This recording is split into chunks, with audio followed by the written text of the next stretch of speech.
పద్మశ్రీ అవార్డులను ప్రకటించింది కేంద్ర ప్రభుత్వం. 131 మందికి పద్మశ్రీ అవార్డులను ప్రకటించింది. 2 తెలుగు రాష్ట్రాలకు సంబంధించి 11 పద్మశ్రీ అవార్డులు వచ్చాయి. తెలంగాణకు 7, అలాగే ఆంధ్రప్రదేశ్కు సంబంధించిన వ్యక్తులు 4కి పద్మశ్రీ అవార్డులను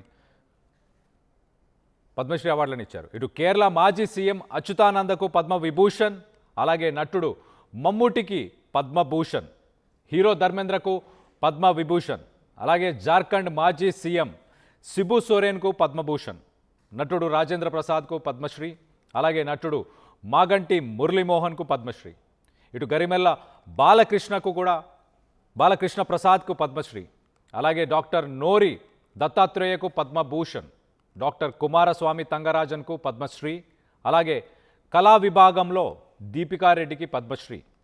క్రీడా విభాగంలో ఇటు రోహిత్ శర్మ, అలాగే హర్మన్ ప్రీత్ కౌర్ వీళ్ళకి పద్మశ్రీని అందించారు. సో మొత్తం మీద ఇటు రిపబ్లిక్ డేని పురస్కరించుకొని మొత్తానికైతే 131 మంది టోటల్ అవార్డీస్ అని చెప్పుకోవచ్చు నేషనల్ వైడ్గా. దీంట్లో తెలుగు రాష్ట్రాలకి 7, అలాగే తెలుగు రాష్ట్రాల్లో తెలంగాణకి 7, అలాగే ఆంధ్రప్రదేశ్కి 4. మొత్తంగా ఇటు తెలుగు రాష్ట్ర తెలంగాణకు సంబంధించిన వ్యక్తుల గురించి ఒకసారి చెప్పే ప్రయత్నం చేస్తా. ఇటు చంద్రమౌళి గడ్డమానుగు, ఆయన సైన్స్ అండ్ ఇంజనీరింగ్కి ఆయన ఇచ్చిన సేవలకు గాను ఆయనకు పద్మశ్రీని ఇచ్చారు. అలాగే దీపికారెడ్డి, కూచిపూడి డాన్సర్ దీపికారెడ్డి, కూచిపూడికి ఇటు ఆర్ట్ పరంగా తను చేసిన సేవలను గుర్తిస్తూ ఇటు దీపికారెడ్డికి ఇచ్చారు. అలాగే గూడూరు వెంకట్రావు, ఆయన ఫేమస్ గ్యాస్ట్రో ఎంట్రాలజిస్ట్.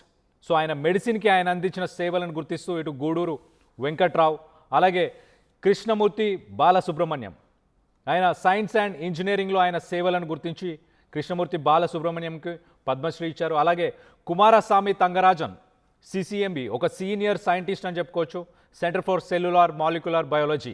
దాంట్లో ఆయన పాపులేషన్ అలాగే జెనెటిక్స్కి సంబంధించిన రీసెర్చ్ దాదాపు 30 సంవత్సరాలు ఆయన సేవలను గుర్తిస్తూ ఇటు కుమారస్వామి తంగరాజన్కి ఇచ్చారు. అలాగే పాలకొండ విజయానంద్ రెడ్డి, మెడిసిన్ ఫీల్డ్లో ఇటు హెల్త్ ఇండస్ట్రీ అనుకోవచ్చు, దాంట్లో ఆయన చేసిన సేవలకు గాను ఇటు పాలకొండ విజయానంద్ రెడ్డి. అలాగే రమారెడ్డి మామిడి, ఆయన యానిమల్ హస్బెండరీ అలాగే డైరీకి సంబంధించిన ఫీల్డ్లో ఆయన అందించిన సేవలను గుర్తిస్తూ మొత్తానికైతే ఇటు తనకి తెలంగాణకు సంబంధించిన 7 వ్యక్తులు. ఒకసారి ఆంధ్రప్రదేశ్కి సంబంధించిన 4 వ్యక్తుల గురించి చూసే ప్రయత్నం చేద్దాం.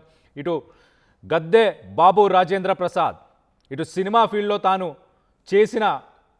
యాక్ట్ చేసిన సినిమాలను గుర్తిస్తూ తను ఫిలిం ఇండస్ట్రీకి అలాగే ఇటు ఆర్ట్కు గాను తాను ఇచ్చిన సేవలను గుర్తిస్తూ ఇటు రాజేంద్ర ప్రసాద్కి పద్మశ్రీని బహుకరించబోతున్నారు.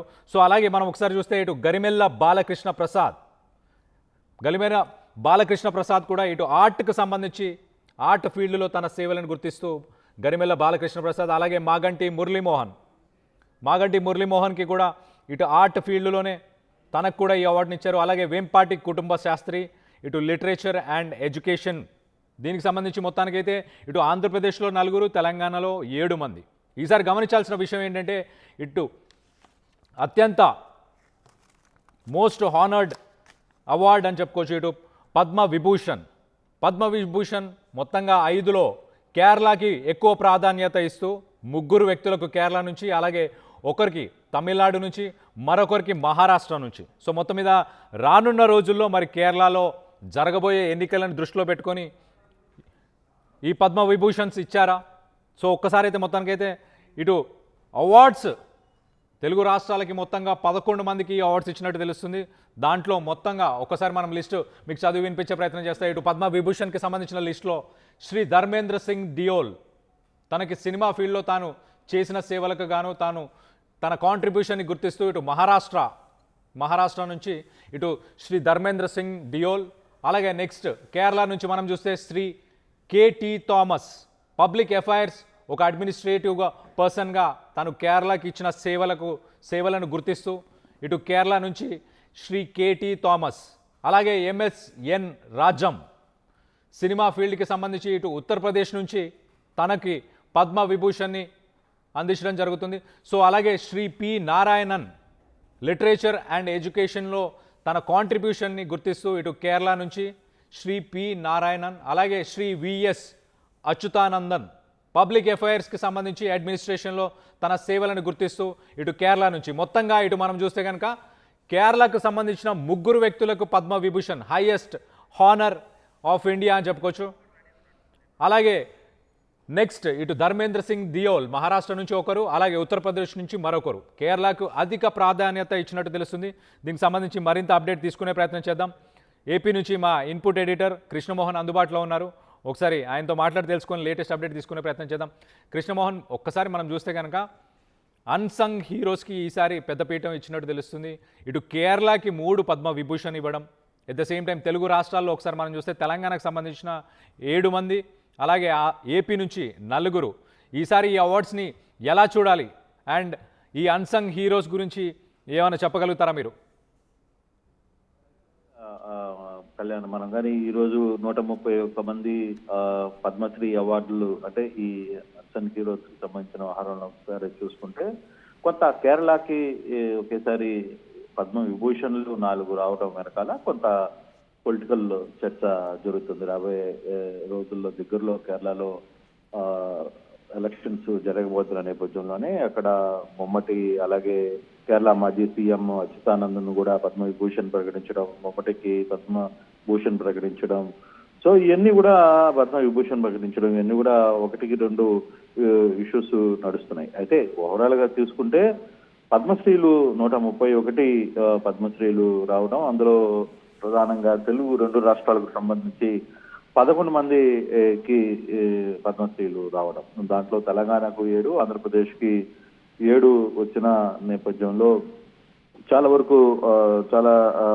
వరకు మనం కానీ తీసుకుంటే ఒకటి చంద్రమౌళి, తెలంగాణ చంద్రమౌళి, తర్వాత దీపికా రెడ్డి, తర్వాత గూడూరు వెంకట్రావు మెడిసిన్ సంబంధించి, Krishnamurthy Balasubrahmanyam science and engineering సంబంధించి, Kumaraswamy Thyagarajan science and engineering సంబంధించి, విజయానంద రెడ్డి మెడిసిన్ సంబంధించి, తర్వాత రామరెడ్డి మామిడి ఈయన కూడా యానిమల్ హస్బెండరీ డిపార్ట్మెంట్ కి చేసిన సేవలు, ఇవన్నీ కూడా ఇస్తూ వచ్చారు. అయితే ఆంధ్రప్రదేశ్ కి సంబంధించి చూసుకుంటే రాజేంద్ర ప్రసాద్, ప్రముఖ సినిమా హీరో రాజేంద్ర ప్రసాద్ కి, అలాగే గరిమెళ్ళ బాలకృష్ణకి, తర్వాత మరో హీరో మాజీ వెటరన్ హీరోగా ఉన్న మురళీమోహన్ గారికి, తర్వాత వెప్పటి కుటుంబ శాస్త్రి గారికి లిటరేచర్ అండ్ ఎడ్యుకేషన్ మీద.